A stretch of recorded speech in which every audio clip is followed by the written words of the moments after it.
Ibrani pukul 11.32 Ibrani pukul 11.32 Dan apakah lagi yang harus kukatakan?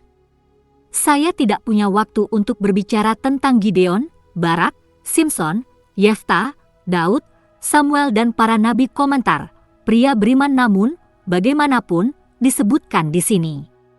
Dia menginginkan bukti forensik untuk memastikan bahwa Tuhan telah berbicara. Tuhan memberikan bukti forensik. Dia tidak mengharapkan kita memiliki iman buta. Tapi itu hanya bisa berjalan sejauh ini sebelum permintaan bukti ditolak sebagai sinisme yang tidak percaya. Dibandingkan dengan seseorang seperti Daud, Gideon agak malu untuk menerapkan imannya. Oleh karena itu, daftar ini tidak boleh dianggap sebagai orang yang memiliki keyakinan yang sama, tetapi yang menjalankan keyakinannya sampai taraf tertentu. Barak adalah contoh lain dari pria pemalu hingga pengecut dan banci. Faktanya, begitulah budaya Israel pada saat itu sehingga Tuhan mempermalukan mereka dengan menugaskan seorang nabiah untuk berbicara dengannya. Namun, bahkan dia menyadari bahwa memalukan bagi seorang wanita untuk mengambil alih kepemimpinan dan memalukan baginya untuk bergantung pada seorang wanita. Barak berkata padanya, "Jika kamu pergi denganku, aku akan pergi, tapi jika kamu tidak pergi denganku, aku tidak akan pergi." "Baiklah," kata Deborah, "aku akan pergi denganmu." Tetapi karena caramu melakukannya, kehormatan itu tidak akan menjadi milikmu, karena Tuhan akan memberikan Sisera kepada seorang wanita. Hakim-Hakim 4:8-9 adalah tidak terhormat bagi laki-laki untuk bergantung pada perempuan untuk membela mereka, terutama dalam pengertian militer. Tetapi hari ini kita juga hidup dalam masyarakat feminis di mana laki-laki sebagian besar terpinggirkan. Namun, iman pengecut Barak tetap layak disebutkan di sini. Yefta adalah satu lagi yang tidak dikenal banyak orang. Yefta, orang Gilead, adalah seorang pejuang yang perkasa. Ayahnya adalah Gilead, ibunya adalah seorang pelacur. Hakim-Hakim 11:1 Ia dibenci oleh keluarganya sendiri. Saudara tirinya mengusirnya, mengambil warisannya. Tapi dia membentuk geng. Dan para tua-tua Gilead memanggilnya menjadi panglima militer mereka. Sama seperti konflik Arab-Israel hari ini, perselisihan dengan musuh adalah soal wilayah. Yefta menunjukkan bahwa Tuhan telah memberi mereka wilayah itu. Namun, saat akan berperang, dia mengambil sumpah bodoh. Yefta bersumpah kepada Tuhan, "Jika Anda memberikan orang Amon ke tangan saya, apapun yang keluar dari pintu rumah saya untuk menemui saya ketika saya kembali dengan kemenangan dari orang Amon akan menjadi milik Tuhan, dan saya akan mempersembahkannya sebagai korban bakaran." Yudas 11:30-31 Mungkin dia mengira anjingnya atau mungkin istri atau ibu mertuanya akan keluar untuk menyambutnya. Tapi itu putrinya. Dia memenuhi nazarnya dengan enggan, meskipun dia merasa berkewajiban untuk melakukannya, seperti yang dikatakan hukum, "Jika kamu bersumpah kepada Tuhan, Allahmu, jangan menunda membayarnya, karena Tuhan, Allahmu, pasti akan menuntutnya darimu. Dan kamu akan berdosa." Well pukul 23.21 Tetapi sama seperti Yefta ceroboh dalam membuat nazar, demikian juga ia ceroboh dalam menafsirkan hukum. Karena dikatakan juga, atau jika seseorang dengan gegabah bersumpah untuk melakukan sesuatu, atau buruk dalam hal apapun yang dapat disumpah oleh siapapun dengan sembarangan, bahkan jika dia tidak mengetahuinya, bagaimanapun juga, ketika dia mengetahuinya, dia akan bersalah. Jika ada yang bersalah dalam salah satu dari cara-cara ini, dia harus mengakui dosanya, dan sebagai hukuman atas dosa yang dia lakukan, dia harus membawa kepada Tuhan seekor domba atau kambing dari kawanannya sebagai korban penghapus dosa, dan imam harus mengadakan pendamaian baginya atas dosanya. Imamat 5:4-6 Sumpahnya itu sendiri, yang dilakukan dengan gegabah dan pada akhirnya salah, adalah berdosa dan karenanya tidak sah. Semua pria ini, Meskipun mereka memiliki iman, juga memiliki kekurangan.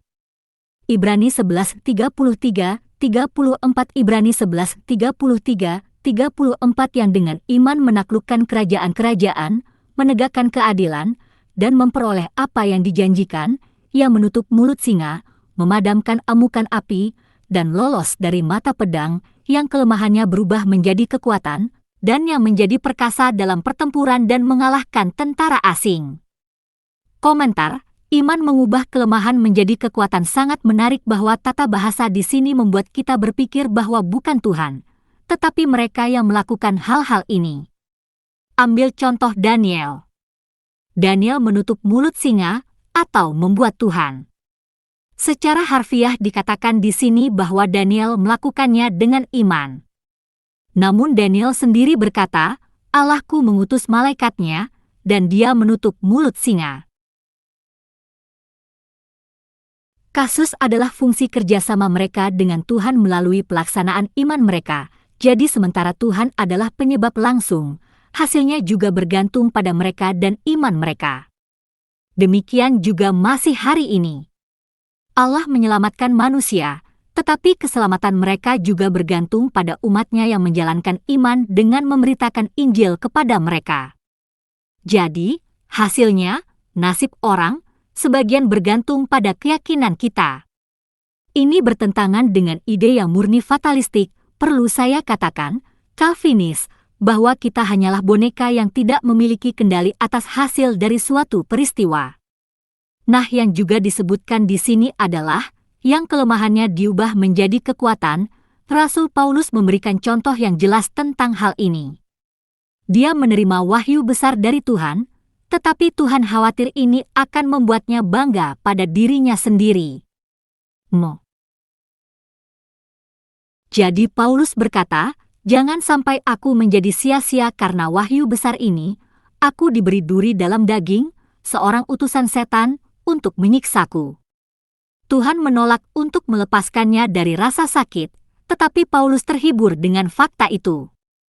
Tuhan berkata kepadaku, rahmatku cukup untukmu, karena kekuatanku menjadi sempurna dalam kelemahan. Oleh karena itu, saya akan lebih bermegah dalam kelemahan saya, sehingga kuasa Kristus dapat bersandar pada saya. Oleh karena itu, demi Kristus, saya senang dalam kelemahan, dalam penghinaan, dalam kesulitan, dalam penganiayaan, dalam kesulitan. Karena ketika saya lemah, maka saya kuat. 2 Korintus 12:9, 10 hal ini sering terjadi bahwa kelemahan dalam hidup kita berhenti menjadi kelemahan, tetapi menjadi kelemahan mereka memohon kekuatan sebagai produk sampingan. Dalam kasus Paulus, rasa sakit fisik memohon kerendahan hati, mungkin antara lain. Penafsiran lain yang valid adalah bahwa iman mereka yang awalnya lemah menjadi kuat, meskipun lagi-lagi proses ini biasanya terjadi di tengah pencobaan yang mempengaruhi kelemahan kita. Ambil Abraham sebagai contoh.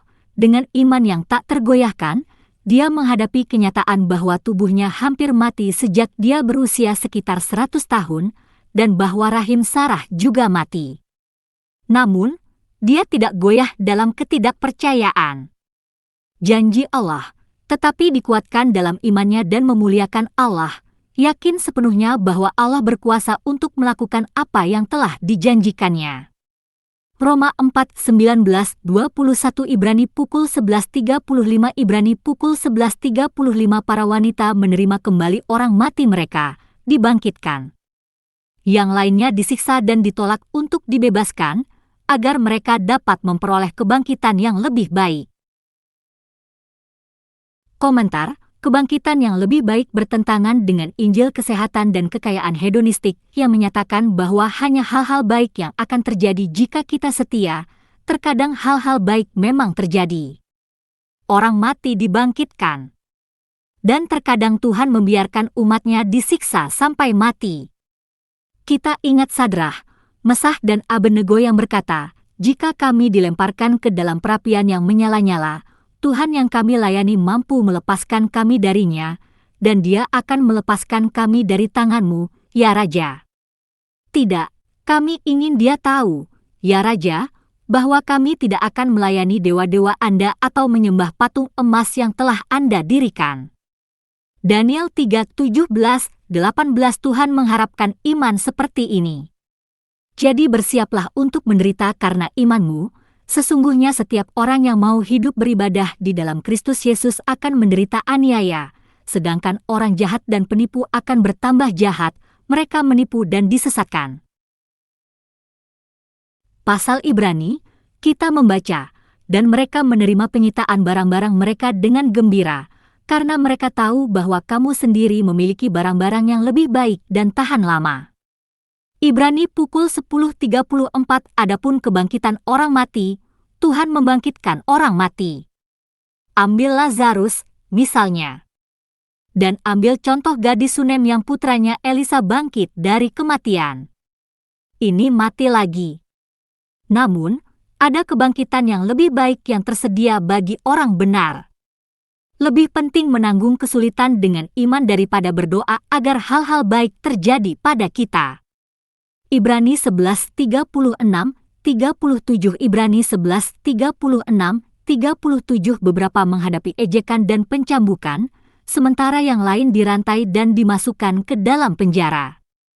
Mereka dirajam, mereka digergaji menjadi dua, dibunuh oleh pedang. Mereka berjalan dengan kulit domba dan kulit kambing, melarat, dianiaya, dan dianiaya. Komentar, iman menahan pencobaan. Iman yang menyelamatkan adalah iman yang tahan uji.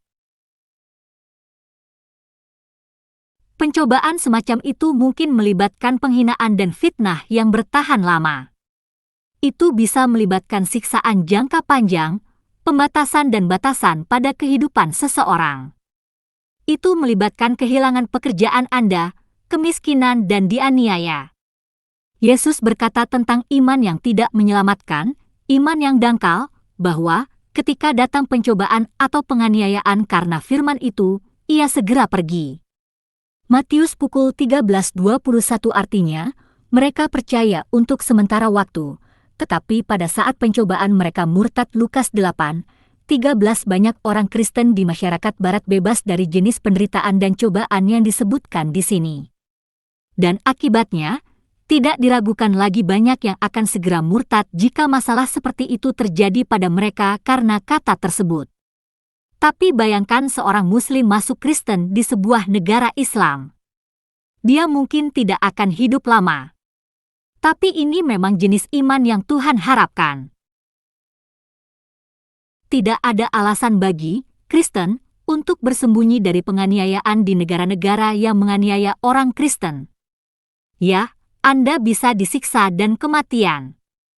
Tetapi itulah kehidupan orang Kristen. Keluarlah dari persembunyian dan terapkan iman Anda dengan berani. Jadi jangan membuang rasa percaya diri Anda akan mendapat pahala yang berlimpah. Anda perlu bertekun agar ketika Anda telah melakukan kehendak Tuhan, Anda akan menerima apa yang telah Dia janjikan.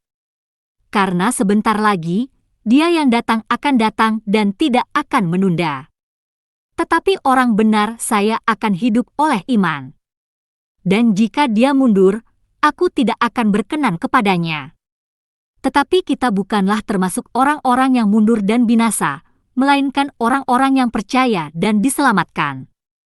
Ibrani 10:35-39 Ibrani 11:3 Agustus 40 Ibrani 11:38 40 Dunia tidak layak bagi mereka. Mereka berkeliaran di padang pasir dan pegunungan, dan di gua-gua dan lubang di tanah. Semuanya dipuji karena iman mereka, tetapi tidak seorang pun dari mereka menerima apa yang telah dijanjikan. Tuhan telah merencanakan sesuatu yang lebih baik bagi kita, sehingga hanya dengan kita mereka akan disempurnakan. Komentar, harapan iman surgawi. Orang beriman menyerahkan harapan mereka kepada Tuhan. Jangan mengharapkan hal-hal yang tidak dijanjikan Tuhan. Ada banyak pengharapan yang dapat kita miliki dalam hidup ini, tetapi seringkali Tuhan membuat kita kecewa sehingga pengharapan kita ada pada hal-hal yang di atas dan bukan pada hal-hal di bumi ini. Karena itu, sejak kamu dibangkitkan bersama Kristus, arahkan hatimu pada perkara yang di atas, di mana Kristus duduk di sebelah kanan Allah. Pikirkan tentang hal-hal yang di atas, bukan hal-hal yang di bumi. Karena Anda telah mati, dan hidup Anda sekarang tersembunyi bersama Kristus di dalam Allah. Ketika Kristus, yang adalah hidupmu, muncul, maka kamu juga akan muncul bersamanya dalam kemuliaan. Kolose 3:1-4 Berbahagialah Anda ketika orang membenci Anda, ketika mereka mengucilkan Anda dan menghina Anda dan menolak nama Anda sebagai kejahatan, karena anak manusia. Bersukacitalah pada hari itu dan melompatlah kegirangan, karena upahmu besar di surga. Karena beginilah cara ayah mereka memperlakukan para nabi. Celakalah kamu ketika semua orang berbicara baik tentang kamu, karena begitulah cara ayah mereka memperlakukan para nabi palsu. Lukas 6:22, 23, 26. Tapi apa arti sesuatu yang lebih baik ini? Satu hal yang dapat dirujuk adalah fakta bahwa mereka yang ada di dalam Kristus menerima berdiamnya Roh Kudus secara permanen. Kisah pukul 2:38 yang merupakan pengalaman universal di antara orang Kristen Roma 8:9. Bahkan lebih mengesankan bagi saya bagaimana orang-orang di Perjanjian Lama bertahan meskipun tidak dilahirkan kembali oleh Roh. Dan berapa banyak lagi yang saya harapkan dari mereka yang dilahirkan kembali hari ini. Karena siapa yang lahir dari Allah, mengalahkan dunia. 1 Yohanes 5:4